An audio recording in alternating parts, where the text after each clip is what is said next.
Uh, it's been a rough road trip to Texas. Obviously, we didn't start out the game shooting the ball very well. We felt that their length and their athleticism disrupted our offensive flow early in the game. Could not get into a rhythm. They contested shots at the rim. They contested shots on the perimeter. And again, we weren't really sharp with our execution. Second half, played a pretty even second half. Our execution got a little bit better. The lack of production from our post players, didn't help our perimeter players at all. Defensively, I thought we were solid in the half court. In the first half, transition and getting to the free throw line for SMU put us in a deep hole. So it's something that we have to continue to work on.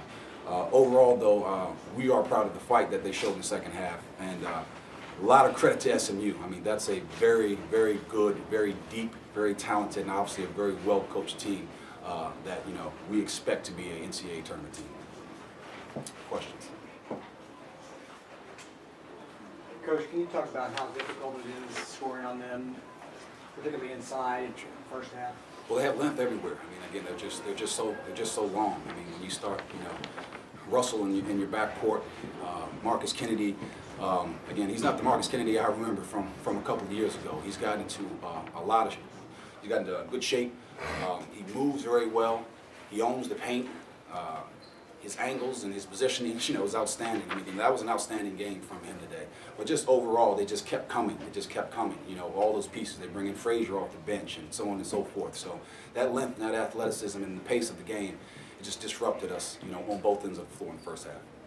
What disrupted? Did you feel like the team kept its poise pretty well, though, or was there some times when it got rattled? First 10 minutes, we were definitely rattled. I mean, again, I'm not sure what the numbers were exactly, but I believe we started out somewhere around 3 for 21. So I don't know if you call that rattled, disrupted, or what have you, but it's not a good start. And when you dig yourself into a hole against a team like SMU on the road, it's going to be hard to get yourself out of it. We were pretty proud of the fight that they showed in the second half. We thought that we defended them pretty well in the half court.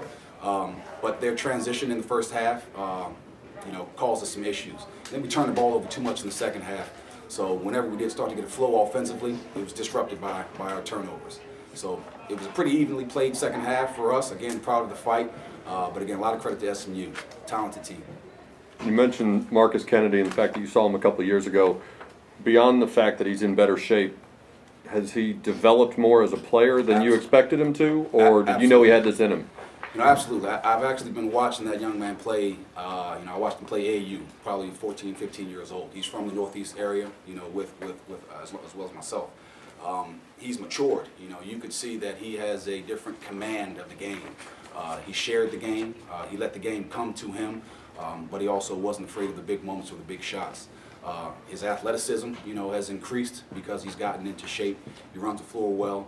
I was very, very impressed with that young man.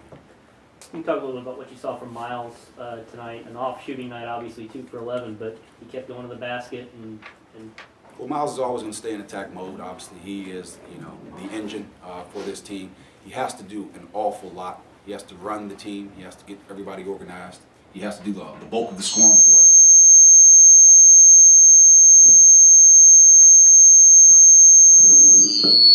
I have somebody in here for this.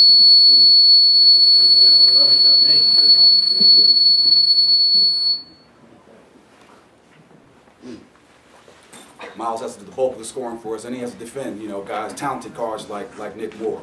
So with the length of the team, with all that he had to do, yes, he had a rough shooting night, but he stayed aggressive, he stayed in attack mode.